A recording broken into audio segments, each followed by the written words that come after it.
Bonjour, ici Bruno, bienvenue dans cette vidéo tuto IMO pour vous aider à devenir un IMOpreneur.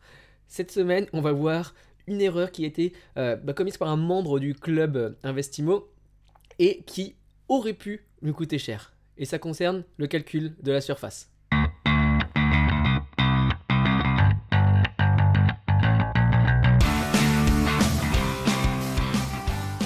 Donc dans cette vidéo, en fait, c'est l'histoire de Julien, un membre du club, qui me l'a raconté et qui a failli faire un achat qui lui coûtait en réalité beaucoup plus cher que ce qu'il ne pensait au départ. Tout ça parce que le calcul de la surface du bien n'avait pas été fait. Donc rapidement, dans un premier temps, je vais vous parler un petit peu de l'histoire et du contexte. Et dans un deuxième temps, on va voir pourquoi il a été difficile de avoir ces informations avant le dénouement. Et troisième point, je vais vous faire une petite recommandation pour éviter de se retrouver dans cette même situation que Julien a connue. Heureusement, je vous rassure, l'histoire se termine bien pour Julien. Donc voyez un petit peu l'histoire de Julien. Julien souhaite investir dans un immeuble qui est donc d'un seul tenant, sans copropriété, avec 4 étages, un local commercial au rez-de-chaussée et 3 studios au premier, deuxième et troisième étage. Ok, chaque un de ces locaux, d'après le vendeur, fait environ 20 mètres carrés. Donc ça c'est important de le dire, le environ, puisque c'est là où l'erreur a pu s'immiscer. Donc 20 mètres carrés, elle dit même entre 20 et 25, donc d'après un diagnostic qui avait été fait, ce serait autour de 21 mètres carrés par étage, donc ce qui fait un total de 84 mètres carrés pour l'ensemble du bien. Hop, 21 x 4, ce qui fait 84, hein, on est tous d'accord sur ce calcul. Donc 84 mètres carrés. Pour info, le prix du bien négocié, donc c'était 160 000 au départ et ça a été négocié à 135 000 au final. Donc la contre-offre est signée et Julien et le vendeur tentent donc de se rapprocher, de rapprocher leur notaire pour aller signer le compromis de vente. Dans l'intervalle, Julien souhaitait faire des devis de travaux pour notamment le studio du premier et puis aussi pour les deux autres parce que sa stratégie c'est de remettre tout à neuf et donc de pouvoir estimer un petit peu combien de travaux il y aurait à faire. Donc, une semaine avant la date de signature du compromis, il fait passer un artisan pour faire un devis. Et là, stupéfaction, en fait, la surface réelle mesurée prise par l'entrepreneur s'avère que ce n'est pas 21 mètres carrés qui sont à chaque étage, mais 17 mètres carrés.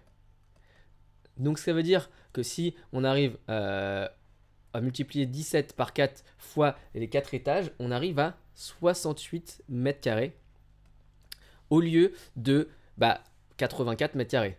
Toujours pour le même prix, 135 000 €. Donc là, effectivement, on voit que la rentabilité ne change pas puisque là, le prix d'achat ne change pas et les biens seront loués au même prix, un petit peu moins de 10% de rentabilité, c'est ce qu'il me dit. Mais par contre, le prix d'achat au mètre carré du bien, là, s'en trouve complètement bouleversé. En effet, premièrement et initialement, Julien pensait avoir fait une acquisition à 135 divisé par 84 et on arrive à exactement par 84 mètres carrés, pardon, on arrive à 1607 € mètre carré. Mais là, avec la nouvelle donne, donc on divise ça par 68 mètres carrés. Et là, on arrive à un bien qui coûte finalement 1985 € au mètre carré. Et étant donné que le bien est situé dans une zone avec des prix moyens autour de 1700 mètres carrés, là, on voit que ce bien-là n'est pas en dessous du prix du marché. Et ça, c'est une des règles d'or de l'immopreneur. Il ne faut pas acheter au-dessus du prix du marché. Donc pourquoi on en est arrivé à cette situation? Donc là on était au point 1, passons au point 2, les difficultés et pourquoi ça n'a pas pu être détecté avant. Donc premièrement, le bien est un immeuble, donc sans copropriété. Donc il n'y a jamais eu de métrage officiel lors de l'acquisition de ce bien-là, parce que un mesurage officiel se fait uniquement lors d'une vente d'un bien en copropriété. Donc ici on est dans un cas où il n'y a pas de copro, et donc, la loi dite Carrez ne s'applique pas. Et on n'a jamais su officiellement la vraie surface habitable de ce bien-là. Donc, il y a eu une estimation. Et comme le disait la propriétaire, d'après les diagnostics qu'elle a reçus, mais les diagnostics ne sont pas un document qui sont officiels et ne c'est pas un mesurage officiel. Donc on ne peut pas du tout se baser sur la surface d'un bien par rapport aux documents de diagnostic ENRT. Vous savez, amiante, plomb, etc. Voilà, c'est pour dire que dans les cas des immeubles ou des maisons, dans un bien qui ne sont pas en copropriété, il n'y a pas de mesurage officiel, donc on n'a pas pu voir ça. Le deuxième endroit où ça aurait pu être visible, c'est dans les baux. Effectivement, dans les baux nus, il a toujours été depuis 2009, loi Boutin, obligé de mettre la surface exacte dans le bail pour un locataire, dans une location nue. Et dans la location meublée, on a été obligé de mettre aussi la surface à partir de la loi Macron de 2015, donc vraiment très récemment. Et justement, les baux qui sont aujourd'hui utilisés et qui sont aujourd'hui signés avec les locataires en place, donc le bail 3 de l'appartement du 3e, de l'appartement du 2e et de l'appartement et du local commercial, avaient tous inscrit un environ 20 mètres carrés comme surface dessus. Donc vu qu'il n'y a pas d'obligation de mettre une surface stricte à l'époque où étaient signés ces baux, et bien c'est une approximation qui avait marqué. Donc Julien a fait confiance au vendeur sur les 21 mètres carrés. Et au final, on se rend compte qu'une différence de 1600 € à 1900 € du mètre carré, ça fait pratiquement 15% d'augmentation du prix qui aurait pu lui faire acheter un bien au-dessus du prix du marché. Donc, comme je disais, l'affaire se termine bien finalement, puisque avant de signer le compromis de vente, Julien est retourné vers la vendeuse en lui disant que finalement, les cotes prises par artisan montrent un différentiel entre ce que la propriétaire avait dit et la réalité, et donc qu'il ne souhaitait plus se positionner sur ce bien parce que ça ne devenait plus assez rentable. Il y a la faute de personne parce que la propriétaire n'a eu aucune obligation de faire un métrage précis, mais pour autant cette affaire n'intéresse plus Julien.